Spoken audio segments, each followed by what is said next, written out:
Hello guys, my amazing learners. I am Lakshmi, your English tutor. I welcome you all back to my channel Language Quest. இன்னைக்கு நம்ம passive voice கத்துக்காமலே passive voiceல பேச போறோம். எப்படின்னு தானே யோசிக்கிறீங்க? Actually டெய்லியுமே நம்ம passive voiceல பேசிட்டு தான் இருக்கோம். ஆனா அது என்ன அப்படிங்கறத நமக்கு தெரியாது. இந்த மாதிரி சொல்லுவோம் இல்லையா? வீடு சுத்தம் செய்யப்படுகிறது, துணி துவைக்கப்படுகிறது, கார் சர்வீஸ் செய்யப்படுகிறது. ஸோ இந்த மாதிரிலாம் சொல்கிறோம். ஆனால் அதை பேசும்போது துணி துவைச்சிட்டு இருக்காங்க, வீடு சுத்தம் செஞ்சுட்டு இருக்காங்க அப்படின்னு ஒரு பர்சனை மென்ஷன் யார் பண்ணுறாங்க அப்படின்னு மென்ஷன் பண்ணாமல் நம்ம ஒரு விஷயம் சொல்லுவோம். ஸோ இந்த மாதிரி பேசுகிறத தான் பாசிவ் வாய்ஸ் அப்படின்னு சொல்லுவோம். இதை இங்கிலீஷில் ரொம்ப ஈஸியாக கெட்டிங் அப்படிங்கிற ஒரு வேர்பை வச்சு நம்ம அழகாக நிறைய சென்டென்சஸில் பேச முடியும். ஓகேவா? ஸோ இன்னைக்கு கிளாஸில் கெட்டிங் ப்ளஸ் வேர்ப் 3 யூஸ் பண்ணி ஒரு சென்டென்ஸை எப்படி பேசுறது அப்படிங்கிறத தான் லேர்ன் பண்ண போகிறோம். கண்டிப்பாக இந்த லெசன் ரொம்ப இன்ட்ரெஸ்டிங்காகவும் ரொம்ப ஈஸியாகவும் ரொம்ப யூஸ்ஃபுல்லாகவும் இருக்க போகுது. ஓகேவா?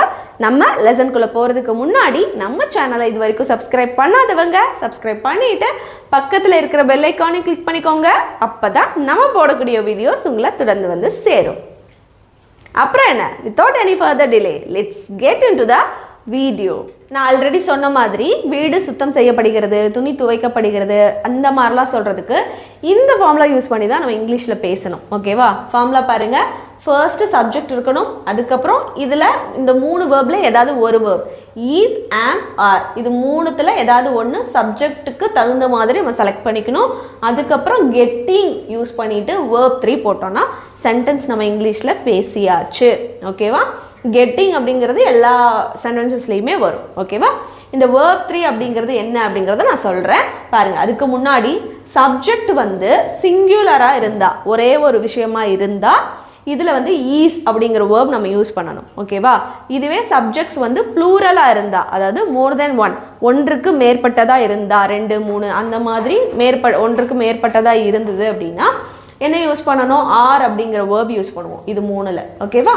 அதுக்கப்புறம் ஐ வந்தால் டிஃபால்ட்டாக எப்போவுமே ஞாபகம் வச்சுக்கணும், ஐ கூட எந்த ஹெல்பிங் வேர்புமே மிக்ஸ் ஆகாது ஆமை தவிர. ஐ வந்ததுன்னா கண்டிப்பாக ஆம் அப்படிங்கிற ஒரு ஹெல்பிங் வேர்பை ஆட் பண்ணிடணும். இவ்வளோதான். சிங்குலராக இருந்தால் ஈஸு, ஐ வந்து ஆமு, ப்ளூரலாக இருந்தால் ஆர். ஓகேவா? அதுக்கப்புறம் வாங்க, இந்த வேர்ப் 3 தான் நம்ம என்னன்னு சொல்லுவோம் அப்படின்னா பாஸ்ட் பார்ட்டிசிபிள் அப்படின்னு சொல்லுவோம். இந்த வேர்ப் 3 அப்படிங்கிறது ஒன்றுமே இல்லை, வேர்ப் 1 வேர்ப் 2 வேர்ப் 3ன்னு 3 விதமாக நம்ம வேர்பை சொல்லுவோம் இல்லையா? வேர்ப் 1 அப்படிங்கிறது ப்ரெசன்ட் டென்ஸில் யூஸ் பண்ணக்கூடிய வேர்பு. ஓகேவா? இதுவே வேர்ப் 2 அப்படிங்கிறது பாஸ்ட் டென்ஸில் யூஸ் பண்ணக்கூடிய வேர்ப், அதாவது நடந்து முடிஞ்ச விஷயங்களை பற்றி பேசும்போது யூஸ் பண்ணக்கூடிய வேர்ப் வந்து வேர்ப் 2. இதுவே வேர்ப் 3 நம்ம எங்கே யூஸ் பண்ணுவோம்னா பர்ஃபெக்ட் டென்சஸ்ன்னு சொல்லுவோம். பர்ஃபெக்ட் டென்ஸ்னால் ப்ரெசன்ட் பர்ஃபெக்ட் டென்ஸ் இருக்குது, பாஸ்ட் பர்ஃபெக்ட் டென்ஸ் இருக்குது, ஃபியூச்சர் பர்ஃபெக்ட் டென்ஸ் இருக்குது. பர்ஃபெக்ட் டென்ஸில் இப்போ நம்ம அதை யூஸ் பண்ண போகிறோம், பாசிவ் வாய்ஸ்லையும் யூஸ் பண்ணுவோம். ஓகேவா? இப்போ நம்ம அதை யூஸ் பண்ண போகிறோம். யூஸ் பண்ணுனா எப்படி அப்படிங்கிறது உங்களுக்கு கிளியராக புரிஞ்சிடும். பர்ஃபெக்ட் டென்சஸ்லாம் கற்றுக்கிட்டு தான் நம்ம வந்து இந்த மாதிரியான சென்டென்ஸ் பேசணும் அப்படின்னா அது இம்பாசிபிள். கிராமர் கற்றுக்காமலே கூட நம்ம இங்கிலீஷில் பேசிட முடியும். அதனால் வேர்ப் 3 எப்படி இருக்கும் அப்படிங்கிறத மட்டும் தெரிஞ்சுக்கோங்க. இன்கேஸ் தெரியலனா நாங்கள் கொடுப்பேன், அதை பார்த்து நீங்கள் சென்டென்ஸில் எப்படி பேசணும் அப்படிங்கிறத நீங்கள் ட்ரை பண்ணலாம். ஓகேவா? சரி, இப்போது இந்த ஃபார்முலா யூஸ் பண்ணி எப்படி வந்து நம்ம இங்கிலீஷில் பேசணும் அப்படிங்கிறத சென்டென்சஸோடு பார்த்தலாம். இப்போது இந்த சென்டென்சஸ்லாம் எப்படி இந்த ஃபார்முலா யூஸ் பண்ணி இங்கிலீஷில் பேசுறது அப்படிங்கிறத பார்க்கலாம். பயப்படவே வேண்டாம், ஏன்னா வேர்ப் 3 வந்து நாங்கள் எழுதி போட்டாச்சு. ஓகேவா? வேர்ப் 1 வேர்ப் 2 வேர்ப் 3 என்ன வரும் அப்படிங்கிறத எழுதி போட்டாச்சு. பட் எப்போவுமே இந்த மாதிரி க்ளூஸு வந்து யாரும் கொடுத்துக்கிட்டே இருக்க மாட்டாங்க. நீங்கள் கூகுள் பார்த்தோ இல்லை ஏதாவது ஒரு சோர்ஸ் மூலிமா கண்டிப்பாக வேர்ப் 1 என்ன, வேர்ப் 2 என்ன, வேர்ப் 3 என்ன அப்படிங்கிறத கண்டிப்பாக நீங்கள் லேர்ன் பண்ண ஸ்டார்ட் பண்ணிடணும். அதை டெய்லி லைஃப்பில் யூஸ் பண்ணவும் ஸ்டார்ட் பண்ணணும். ஓகேவா? சரி, ஃபர்ஸ்ட் கொஸ்டின் பார்க்கலாம். என் ஃபோன் சரி செய்யப்படுகிறது. என் ஃபோன் சரி செய்யப்படுகிறதுன்னு சொல்கிறோமா? இது என்ன சொல்லுவோம் பேசும்போது? என் ஃபோனை வந்து சரி செஞ்சிட்ருக்காங்க அப்படின்னு சொல்லுவோம். ஸோ இந்த மாதிரி சொல்கிறதுக்கு நம்ம ஃபஸ்ட்டு சப்ஜெக்ட் என் ஃபோன் அப்படிங்கிறது தான் சப்ஜெக்ட். அப்போது மை ஃபோன், அப்புறம் மை ஃபோன் அப்படிங்கிறது ஒரே ஒரு திங் இல்லையா? சிங்குலர் அப்படின்னா நான் என்ன சொன்னேன்? சிங்குலர் அப்படின்னா ஈஸ் யூஸ் பண்ண சொன்னேன். மை ஃபோன் அப்படிங்கிறது ஒரே ஒரு திங், அதனால் மை ஃபோனுக்கு அப்புறம் ஈஸ் அப்படிங்கிறது போடும். மை ஃபோன் இஸ், அப்புறம் என்ன இருக்குது ஃபார்முலாவில்? கெட்டிங் இல்லையா? My phone is getting, my phone is getting என்னது சரி செய்யப்படுகிறது. சரி செய்யப்படும் அப்படின்னு சொல்லும்போது நம்ம ரிப்பேர் அப்படிங்கிற வேர்ப் தான் யூஸ் பண்ணுவோம். ரிப்பேரோட வேர்ப் 3 என்ன ரிப்பேர்டு அப்படிங்கிறது. பாருங்கள் வேர்ப் 3 மென்ஷன் பண்ணியிருக்கிறேன்னா ரிப்பேர்டு அப்படின்னு. ஸோ இங்கே என்ன போடுவோம் my phone is getting repaired. ஓகேவா சரி. அப்போது இந்த கெட்டிங் அப்படிங்கிற வேர்ட் நம்ம எதுக்கு யூஸ் பண்ணுறோம் அப்படின்னா ஒரு விஷயம் வந்து நடந்துக்கிட்டு இருக்கு அப்படி சொல்கிறதுக்கு. அதாவது ரிப்பேர் பண்ணப்படுகிறது அப்படின்னா செஞ்சுக்கிட்டு இருக்காங்க அப்படின்னு அர்த்தம். ஸோ அந்த விஷயம் நடந்துக்கிட்டு இருக்கு அப்படிங்கிறனால தான் நம்ம கெட்டிங் அப்படிங்கிற வேர்பு யூஸ் பண்ணி நம்ம பேசுகிறோம். ஓகேவா.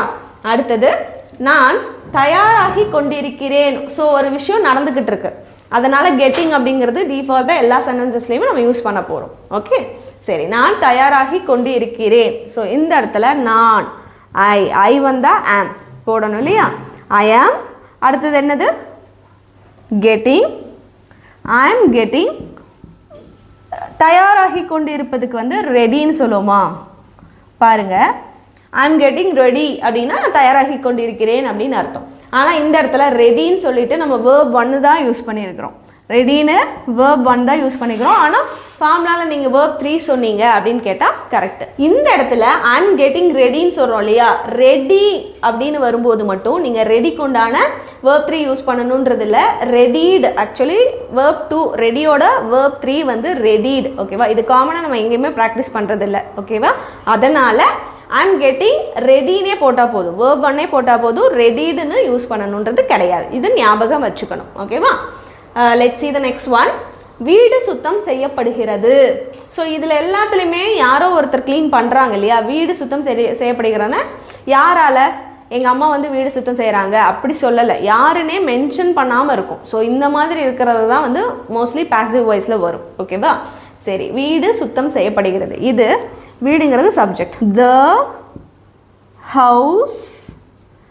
ஹவுஸ் அப்படிங்கிறது சிங்குலர், ஒரே ஒரு வீடை தான் மென்ஷன் பண்ணுறோம். அதனால் the house is getting என்னது சுத்தம் செய்யப்படுகிறது. அதனால் cleaned அப்படின்னு நான் போட்டுட்டேன். இது வந்து என்னது verb 3. பாருங்க cleanோட verb 3 cleaned, அதனால் நான் போட்டுட்டேன். ஓகேவா. the house is getting cleaned அப்படின்னு சொல்லியிருக்கிறோம். நெக்ஸ்ட் ஒன் துணிகள் துவைக்கப்படுகின்றன. இதுலேயும் யாராவது ஒருத்தர் துணி துவைச்சிட்டு இருப்பாங்க இல்லையா. யாரோ ஒருத்தர் துணி துவைக்கிறாங்க, அதை வந்து நம்ம சொல்கிறோம் துணி வந்து துவைக்கப்படுகின்றது அப்படின்னு, துவைச்சிட்டு இருக்காங்க அப்படி சொல்லி பேசுவோம். ஸோ இதை துணிகள் அப்படின்னா க்ளோத்ஸ். துணிகள்னு சொல்கிறதுக்கு க்ளோத்ஸ். இங்கே பாருங்கள் க்ளோத்ஸ் அப்படின்னு ப்ளூரலில் சொல்லியிருக்கோம் இல்லையா. க்ளோத்ஸ் அப்படின்னா துணிகள்னு ப்ளூரலில் சொன்னனால நம்ம இங்கே என்ன போடணும் க்ளோத்ஸ் ஆர் getting துவைக்கப்படுகிறது வாஷ்ட் இல்லையா. வாஷ் ஓட verb 3 வந்து வாஷ்டு. ஓகே அதனால் நம்ம இங்கே போட்டிருக்கோம் க்ளோத்ஸ் ஆர் கெட்டிங் வாஷ்ட் அப்படின்னு சொல்லணும். நெக்ஸ்ட் ஒன் இரவு உணவு சமைக்கப்படுகிறது. இரவு உணவு சமைக்கப்படுகிறது. இதை நம்ம எப்படி சொல்லலாம். இரவு உணவு அப்படிங்கிறது என்ன டின்னர்னு சொல்லுவோமா. ஸோ டின்னர் அப்படிங்கிறது இரவு உணவுன்னு இது வந்து சிங்குலர் தான். ஓகேவா. அதனால் டின்னரார் அப்படின்னு சொல்ல முடியாது, டின்னர் ஈஸ் அப்படின்னு தான் சொல்லுவோம். டின்னர் இஸ் கெட்டிங் சமைக்கப்படுகிறது அப்படின்னா சமைக்கிறதுக்கு என்ன குக் இல்லையா. குக்கு verb 3 யூஸ் பண்ணணுங்கிறனால குக்குடு. பாருங்கள் குக்கோட verb 3 குக்டு இல்லையா. டின்னர் இஸ் கெட்டிங் குக்ட் அப்படின்னு சொல்லணும். Last one டாக்குமெண்ட்டுகள் அச்சிடப்படுகின்றன. டாக்குமெண்ட்டுகள் வந்து அச்சிடப்படுகின்றன சொல்லியிருக்கோம். ஸோ இதை டாக்குமெண்ட்டுகள் அப்படின்னா என்ன போடுவோம் டாக்குமெண்ட்ஸ் அப்படின்னே போடுவோம் இல்லையா. டாக்குமெண்ட்டுகள் ப்ளூரல், டாக்குமெண்ட்ஸ் அப்படின்னு சொல்லி ப்ளூரலில் சொல்லியிருக்கோம். ஸோ ப்ளூரலில் சொல்லும்போது இங்கே நம்ம என்ன வேர்ப் யூஸ் பண்ணணும் ஆர் அப்படிங்கிறது இல்லையா. டாக்குமெண்ட்ஸ் ஆர் நெக்ஸ்ட் என்ன வரும் கெட்டிங். அச்சிடப்படுறதுக்கு என்ன பிரிண்ட் இல்லையா. பிரிண்ட்னு சொல்லுவோம். verb 3 யூஸ் பண்ணும்போது printed அப்படின்னு போடணும். பாருங்க பிரிண்டோட verb 3 printed. Okay just read the sentence now. Documents are getting printed. இந்த கெட்டிங் அப்படிங்கிற வேர்ட் நம்ம எதுக்கு யூஸ் பண்ணுறோம். அது ஒரு விஷயம் நடந்துக்கிட்டு இருக்கு, பிரிண்ட் வந்து செய்யப்பட்டு இருக்கிறது, அச்சிடப்படுகின்றன அப்படின்னா அது நடந்துக்கிட்டு இருக்கு அப்படின்னு அர்த்தம். ஸோ அந்த விஷயம் ஹேப்பனிங்கில் இருக்கும்போது நம்ம கெட்டிங் அப்படிங்கிற ஒரு வேர்ப் யூஸ் பண்ணி எழுதுவோம். ஓகேவா? அடுத்தது let's move on to the next one. அறை அலங்கரிக்கப்படுகிறது அப்படின்னு சொல்கிறோம். அப்போ ரூம் வந்து டெக்கரேட் பண்ணுறாங்க அப்படின்னு சொல்லுவோம் இல்லையா? அறை, த ரூம், த ரூம் அப்படின்னு ஒரே ஒரு ரூம், அதனால் is. The room is getting. Okay, அலங்கரிக்கப்படுகிறதுக்கு வந்து டெக்கரேட் அப்படின்னு சொல்லுவோம். டெக்கரேட்டோட வேர்ப் 3 வந்து டெக்கரேட்டட் அண்ட் டெக்கரேட்டடே தான், வேர்ப் 2வே தான் வேர்ப் 3க்கும் வருது. அதனால தான் அந்த ஈக்குவல் சிம்பிள் மாதிரி போட்டிருக்கேன். ஓகேவா? So getting decorated. Okay, read it now. The room is getting decorated. Next one. Car service செய்யப்படுகிறது அப்படின்னு சொல்லியிருக்கிறோம். ஸோ இங்கே the car, இதுதான் சப்ஜெக்ட். the car, கார் அப்படிங்கிறது என்னது? ஒரே ஒரு காரை தான் சொல்கிறோம். அதனால் the car is, next getting அப்படிங்கிறத போட்டுருமா? the car is getting. அடுத்தது சர்வீஸ் செய்யப்படுகிறது, இதை வந்து சர்வீஸ்ட். சர்வீஸ் அது வந்து வேர்ப் 3 வந்து சர்வீஸ்ட். ஓகேவா? பாருங்க, சர்வீஸோட வேர்ப் 3 சர்வீஸ், அதனால் போட்டாச்சு. the car is getting serviced அப்படின்னு போட்டிருக்கிறோம். தேர்ட் ஒன், பார்சல் டெலிவரி செய்யப்படுகிறது. இது எல்லாமே நடந்துக்கிட்டு இருக்கும்போது நம்ம சொல்லுவோம். இப்போ அந்த விஷயம் நடந்துட்டு இருக்குன்னா இட் இஸ் கெட்டிங் அப்படின்னு சொல்லுவோம். ஓகேவா? பார்சல் டெலிவரி செய்யப்படுகிறது அப்படின்னா த பார்சல் அப்படிங்கிறது என்னது? சப்ஜெக்ட். பார்சல் அப்படிங்கிறது அகெயின் ஒரே ஒரு விஷயம், அதனால் the parcel is getting delivered அப்படின்னு போனோம். டெலிவர் அதோட வேர்ப் 3 டெலிவர்டு அப்படிங்கிறது. ஓகேவா? பாருங்கள், டெலிவர், டெலிவர்டு, டெலிவர்டு. அந்த இடத்துலையும் நான் இங்கே ஒன்றும் போடல இல்லையா? வேர்ப் 2 அப்படியே வரும் வேர்ப் 3க்கு. வேர்ப் 3 டெலிவரோட வேர்ப் 2 அண்ட் வேர்ப் 3 வந்து சேம். இந்த மாதிரி நிறைய வேர்ப்ஸ்க்கு வேர்ப் 2 அண்ட் வேர்ப் 3 வந்து சேமாக இருக்கும். ஓகேவா? சரி, அடுத்து சுவர் பெயிண்ட் அடிக்கப்படுகிறது அப்படின்னு. சுவர்னு என்ன? த வால். வால் அப்படிங்கிறது ஒரே ஒரு வால் தான் மென்ஷன் பண்ணுறோம். அதனால் the wall is getting, the wall is getting paint அடிக்கப்படுகிறது அப்படின்னா பெயிண்ட்டுக்கு பெயிண்டே தான் வரும் இல்லையா? ஆனால் வேர்ப் 3 வரும்போது பெயிண்டட் அப்படின்னு வரும். பெயிண்டோட verb 3 painted. The wall is getting painted அப்படின்னு சொல்லுவோம். ஃபிஃப்த் ஒன், கேக் பேக் செய்யப்படுகிறது. கேக் வந்து பேக் பண்ணுறோம், பண்ணிகிட்ருக்குறாங்க அப்படின்னு நான் சொல்லும்போது சொல்லுவோம். கேக் வந்து பேக் பண்ணிகிட்ருக்குறாங்க அப்படின்னு சொல்லுவோம். ஸோ இதை கேக், த கேக், கேக்கும் என்னது? சிங்குலர் தான், அதனால் ஈஸ் தான். The cake is getting, the cake is getting bake அப்படின்னா பேக் அப்படியே தான் வரும், பேக் தான். ஆனால் வேர்ப் 3 எழுதும்போது பேக்கடாக மாறிடும். பேக்கோட வேர்ப் 3 இஸ் பேக்கடு இல்லையா? So the cake is getting packed அப்படின்னு சொல்லணும். நெக்ஸ்ட் ஒன், எனக்கு குழப்பமாக இருக்கிறது. எனக்கு இப்போ நான் குழம்பிட்டு இருக்கேன் வைங்களேன், இப்போ தான் எனக்கு கன்ஃபியூஸ் ஆரம்பிச்சிட்ருக்கு, கன்ஃபியூஸ் ஆகிட்டுருக்கேன் அப்படின்னா நம்ம இந்த மாதிரி யூஸ் பண்ணுவோம் இங்கிலீஷில். எப்படின்னா எனக்கு அப்படின்னா ஐ ஆம். ஏன் வந்து இங்கே ஆம் போடுறோம்? ஐ வந்தனால ஆம் போடுறோம். ஐ am getting, I am getting என்னது? குழப்பமாக அப்படின்னா கன்ஃபியூஸ் அப்படின்னு சொல்லணும். பட் அதோட வேர்ப் 3 பாருங்கள், கன்ஃபியூஸோட வேர்ப் 3 கன்ஃபியூஸ்டு, அதனால் கன்ஃபியூஸ்டு அப்படின்னு போட்டிருக்கோம். ஐ ஆம் கெட்டிங் கன்ஃபியூஸ்ட், நான் குழப்பமாயிட்டிருக்கேன், எனக்கு குழப்பமாகுது அப்படின்னு இப்போது நமக்கு ஆகுது, குழப்பமாகுது அப்படின்னா சொல்லலாம் ஐ ஆம் கெட்டிங் கன்ஃபியூஸ்டுன்ட்டு. இன்னொன்று இந்த இடத்துல நோட் பண்ணிங்களா? ஐ ஆம் கெட்டிங் தான் வருது, பட் இந்த இடத்துல வேர்ப் 3 யூஸ் பண்ணியிருக்கோம்.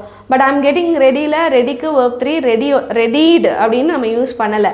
ஏன்னா அது வந்து நம்ம ஃபாலோ பண்ணலை. ஆக்சுவலாக அது நம்ம ஆக்சுவலி யூஸ் பண்ணுறதில்ல டெய்லி லைஃப்பில். அதனால் ரெடிடுன்னு சொல்ல வேண்டாம். ஐ ஆம் கெட்டிங் ரெடினா ரெடி தான். பட் இங்கே அப்படி இல்லை, கன்ஃபியூஸ்னா கன்ஃபியூஸ்டுன்னு தான் போடணும். ஓகேவா? Okay, let's see the next sentence. பாருங்க, அவன் பதவி உயர்வு பெறுகிறான் அப்படின்னு சொல்கிறோம். பதவி உயர்வு அவனுக்கு கிடைச்சிட்ருக்கு அப்படின்றது.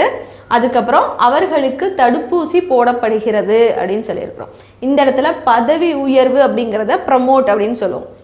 இப்போது தடுப்பூசி போடுறத வந்து வேக்சினேட் அப்படின்னு சொல்லுவோம். ஸோ இந்த 2 சென்டென்சஸும் இன்றைக்கி உங்களுக்கான ஹோம்ஒர்க். இதை நீங்கள் எப்படி இங்கிலீஷில் இந்த ஃபார்முலா யூஸ் பண்ணி பேசணும் அப்படிங்கிறத நீங்கள் தான் காமெண்ட்டில் எனக்கு சொல்லணும். இன்றைக்கி இதோட இந்த லெசனை சூப்பராக பார்த்து முடிச்சாச்சு. இந்த லெசன் கண்டிப்பாக ரொம்பவே யூஸ்ஃபுல்லாக இருக்கும்னு நான் நினைக்கிறேன்.